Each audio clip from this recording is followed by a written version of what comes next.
Okay. These are ancient Carnelian, and this is a eye bead. It's a glass eye bead there, but these are ancient Carnelian here, mostly Minoan. These are ancient Carnelian here, mostly Roman. In fact, they are all Roman. This is not Carnelian. Yes, it is. It's Carnelian. Yeah, it is, with a little white matrix in it. This one has basically the same kind of thing. This is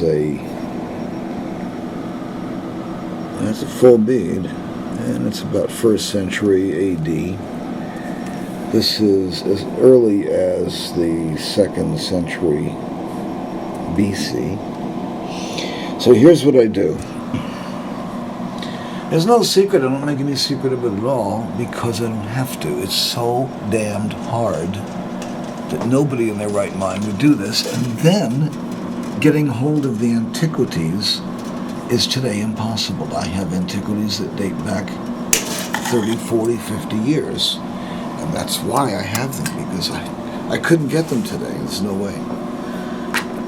So I have a mandrel, and I'm going to wind off a piece of wire. I'm going to cut it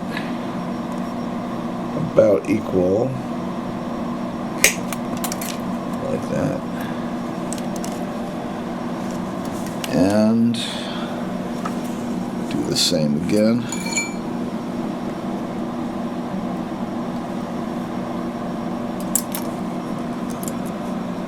And cut it about equal.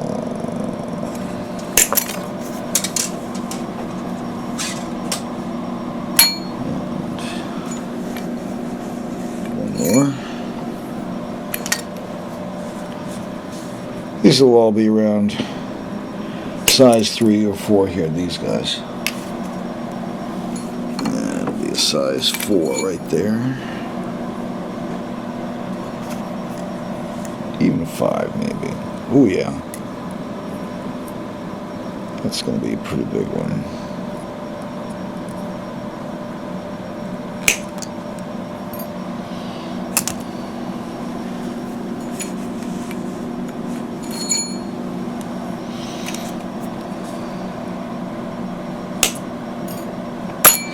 These are called ring blanks, and for me they're very easy to make.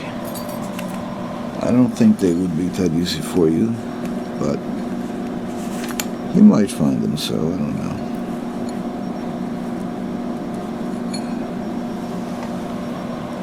Whoops.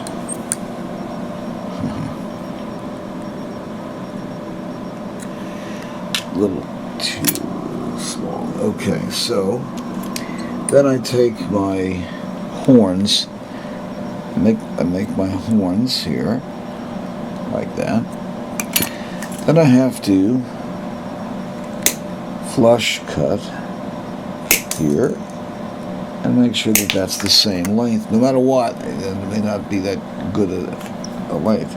Hopefully it's all right. Then this has to get pulled down this way. Now I'm going to make my loops in such a way that it doesn't scar or mar, if possible, like that. Then I take my crossbar. This stuff here is 14 gauge. My crossbar is 22 gauge. Again, it's no secret. I'm not making any secret of it. And then I simply start my basket weaving process, and here this has to be absolutely as tight together as you can possibly make it. I'm going to just make a placeholder there so that that one will not slide, and then this one here I will take all the way through. Now each of those has to be micro next to each other, really micro, and you have to do it rather rapidly because you want this wire to heat up as you work so that it will anneal.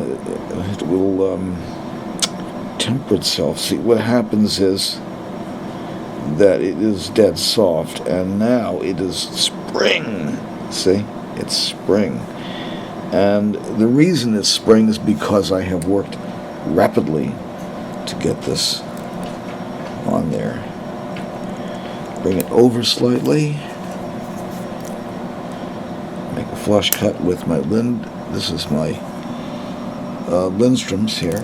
They're gonna set you back a couple hundred. And to really do this right, it costs to get into it, about $1,000 worth of equipment will probably get you there. And then you're going to need some wire. About $1,000 worth of wire will sort of get you through a weekend. Maybe. And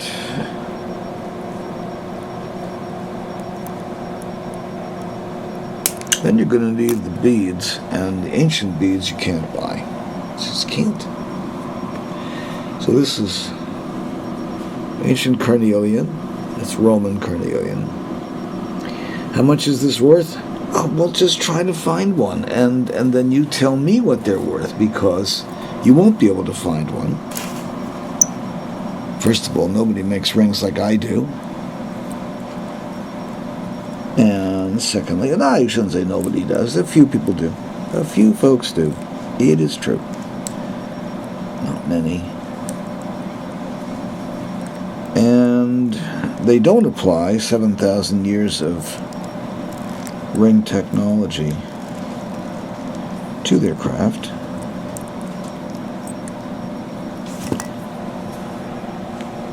Which I do. So here, let's take there's a fairly nice glass bead here. This is a really nice glass bead. This is 1st century glass right here. Really nice. Green glass.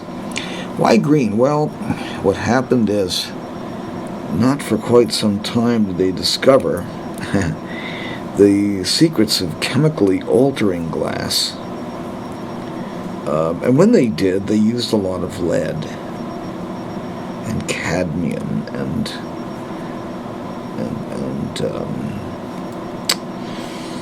really poisonous crud in the Middle Ages in particular. 13th, 14th, 15th centuries, they were really cooking up some just indecent fumes, and you didn't want to be around that stuff. And if you were a specialist in restoring that, you ran the risk, as Drew did, you ran the risk of cadmium and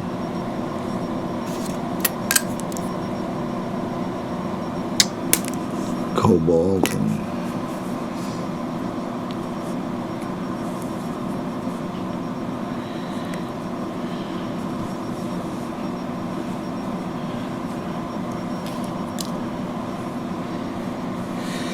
then again, Baruch Spinoza, philosopher, made his living grinding lenses,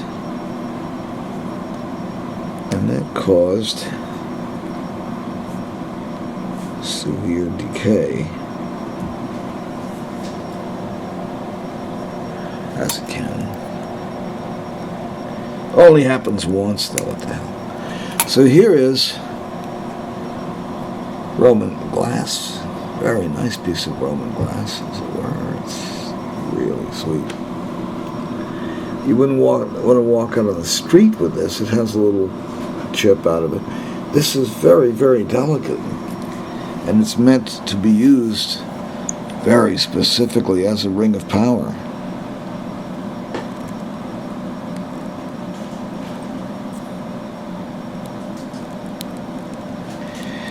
I coax these guys up, and then I got to use my grobet to cut and even these off. Of course, I lose silver in the process. I try to recover it, but it flies, and it's going to fly.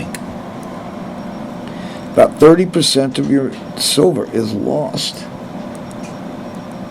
forever. It just doesn't ever show up. I don't care what you do. You can vacuum the carpets 20 times. It isn't going to show up. It doesn't go there. It goes to a different dimension. Whoop, it's gone. It's just plain gone. So this one here, I have a little bit of a height to it, which is good. I can then put on, these are really nice, thick and high glass. You don't want any pressure on the glass at all. This is ancient glass. It is delicate. Delicate stuff. By the way, where this glass comes from is Jerusalem. I have a lot of glass that I bought in 1964, and I'm slowly using it up. I'm not planning on getting any more because I don't have any reliable sources. Oh, of course, there's eBay. I said reliable. Being honest.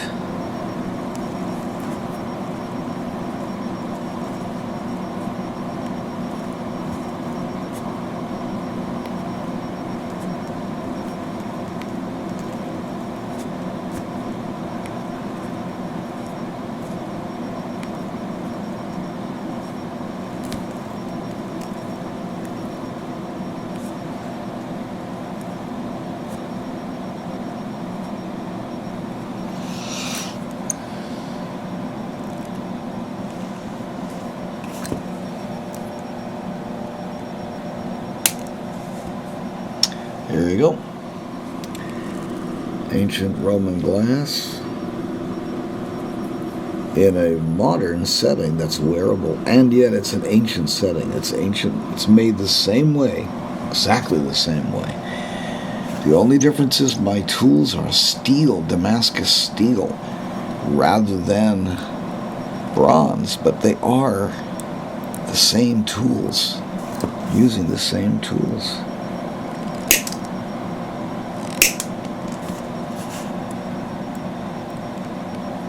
Flush cutter is a recent addition. It's true, but we had some nice easy cutters and things like that. Chisels were used as cutters for a while. Just cuts right through. Here, and one of the things about the bronze tools that you would have noted is that it is about as soft as the stuff you're working. So you have to find something that's even softer. Silver and gold are softer than most bronze, some bronze. Iron tools are not the greatest in the world to deal with, to make anything with. They're just not that terrific. Bronze is a little bit better. Better than that is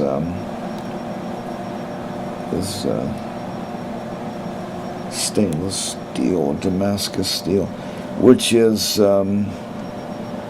meteorite metal. It's a natural abundance of nickel in there with the iron, nickel iron. It makes a kind of steel.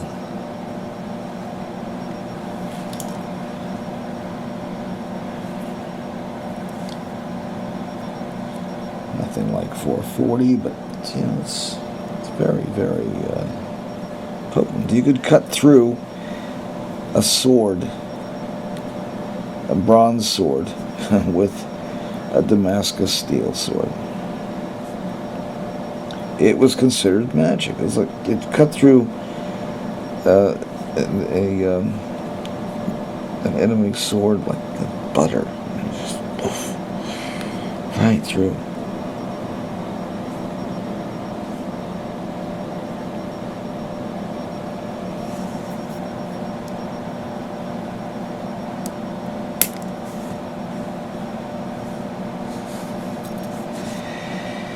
Well, this is tonight's production. I did take a little time to just research stuff and see what things are going for these days and so on.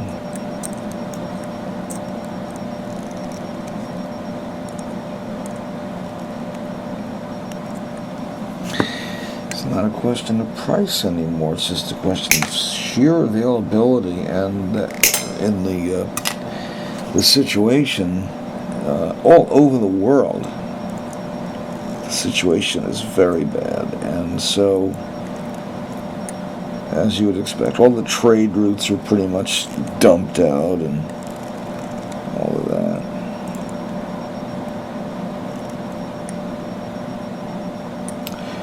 I've seen this before many times. Security issues dominate the planet for a few decades or so.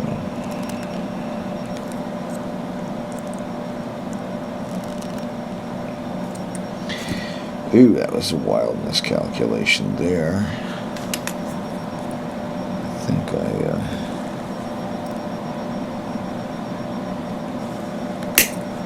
overcalculated that one. Woof. I'm going to take off a little more. See, when I do that, I lose that silver. That's gone. But I have a better ring. But it just cost me an extra couple of bucks to make this right. And no, I can't find it. It went down into the God knows where, and it flies every which direction. So no, I can't easily locate that. I'll recover some silver, but 30% typically over the last 45 years or so, about 30% per year is lost in a variety of ways in the manufacture of these things, or things, I should say. This is a basket weaving technique, and it also can be a sewing technique, and also is something that you might recognize from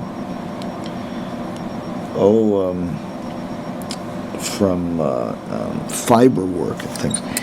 But it's a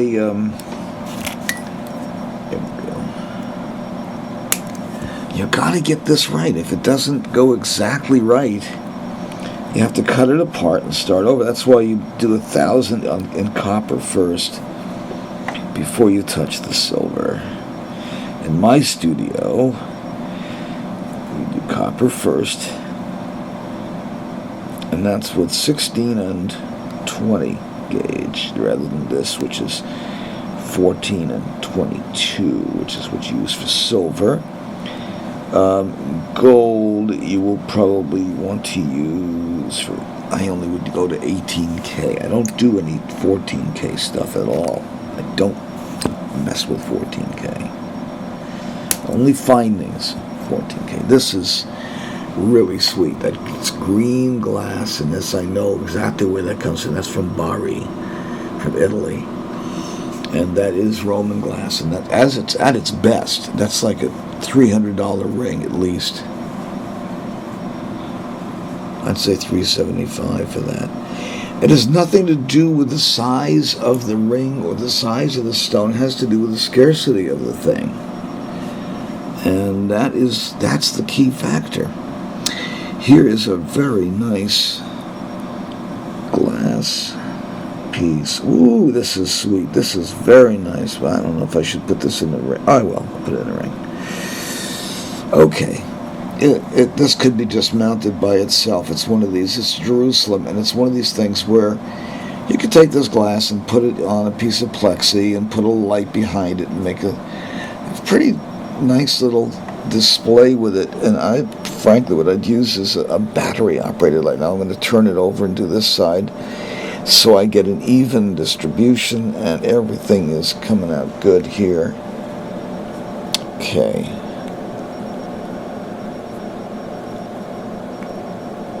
And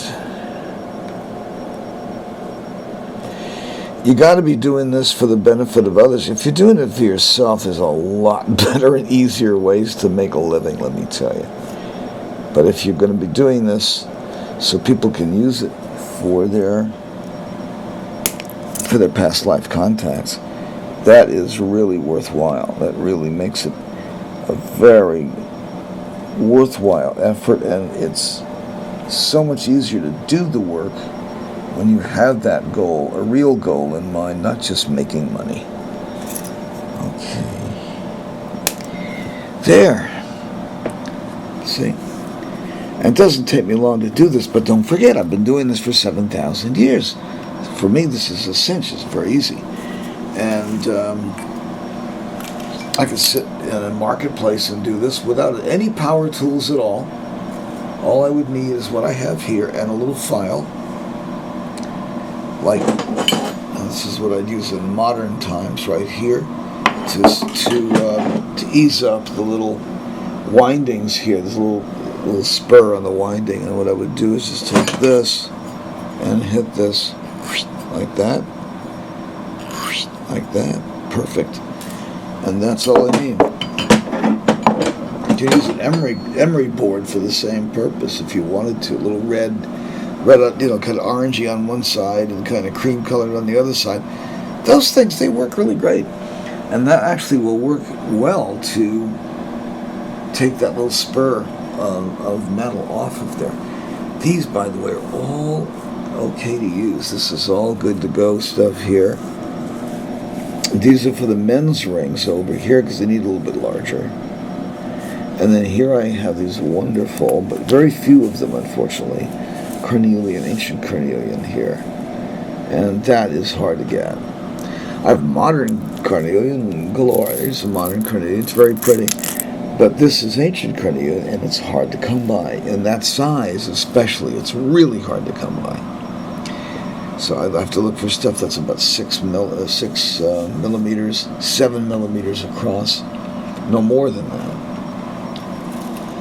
Then I have these, which are gemstones here. This is green onyx, and here's turquoise, and more green onyx, and here's garnet, an amethyst, an empty ring. I get that filled up. Here's a garnet, a beautiful little garnet here. It's very luscious and very, very tiny, fun, very cute, I think. Then these guys here, ooh, this is nice here.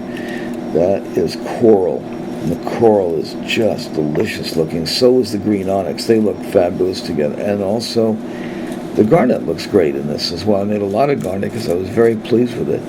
I just started the turquoise, and then I thought, I better get some of the ancient stuff together first. So I just decided to do that. And that is what I've been doing for the past couple of hours, is getting this ancient stuff together. Here's another one I'll make real quick for you. This is a dark green glass. This dark green glass, I happen to know, comes from, see, here's another piece of it right here. And there's another piece of it right there. Here's another one right here. Let's see, it's really easy to pick those out. There's another one right there. These come here from a site near Alexandria, right near the Alexandria, where the Alexandria Lighthouse probably was. Nobody knows exactly where it was, but probably was. And we just found these things just all there, and I just thought it was really fun to have them and bring them back. So that kind of favor putting those into a ring, and they do go with the Jerusalem glass, sort of, but they shouldn't have been mixed in with those. They got accidentally mixed in. So that's what I'm making here. This is the one from Alexandria, and it is dark brown glass, and I just found a little stash of those that I had put away. I almost sold them at the bead show, and I didn't. Thank goodness I didn't. I just I had no idea what I was going to use them for, if I ever was going to use them, but it turns out they're perfect ring stones. Ooh, this is getting hard to work now because this is so hot here. This wire gets so stiff so fast, and that is good. It's a good thing. Because then, when you bend it over and do your flush cut, yes, nice. Now, even so, even with that nice cut, it is a very good idea to buff it down with a wheel. And so that's what I do later on, is I'll take a Dremel and just touch that one little spot. Now, if I'm at a fair, as I say, I can't do that because I typically don't have electric at the fairs. Sometimes you do, but you can't count on it. So I use my little emery board type file. That works just great. So, and that's the ring right there. And you notice my fingers are dented and dark, and that's the price you pay for this. But look at that work. And that is ancient style. There's nothing like it. That is ancient style. And is that tiny or what? That's a small ring. This is a size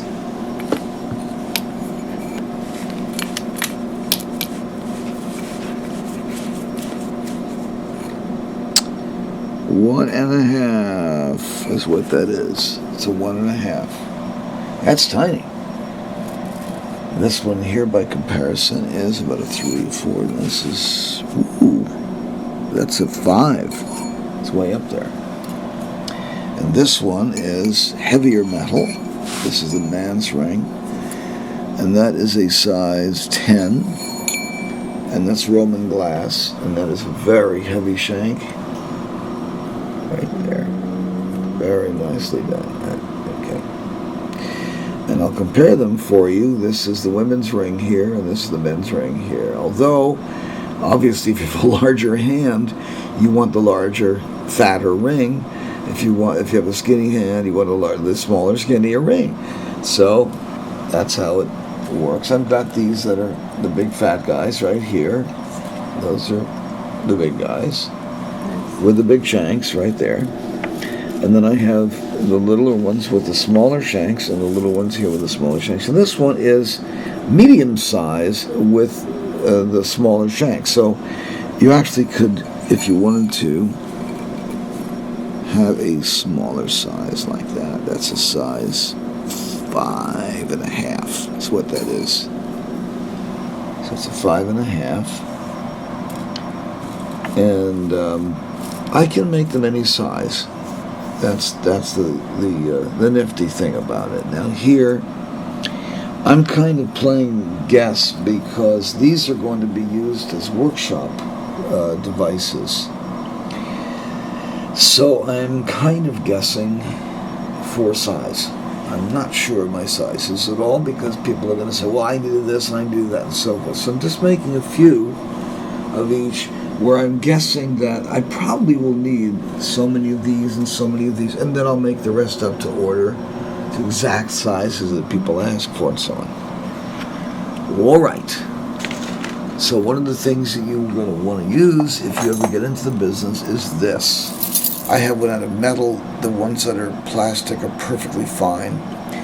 It's a ring sizer. That's what it is. It goes from size 1, I hope. Jeez, you know what? I never looked. I assume so. Yes. 1, 1.5, 2, 2.5, and so on. It goes up to size 13. Up to size 13. And you can make on here up to size 16 on the mandrel.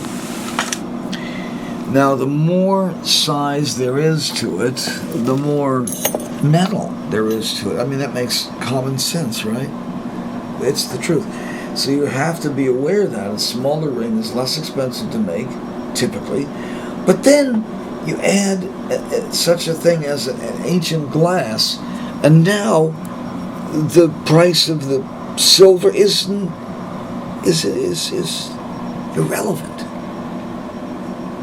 because you're buying that piece of glass and there's a ring attached.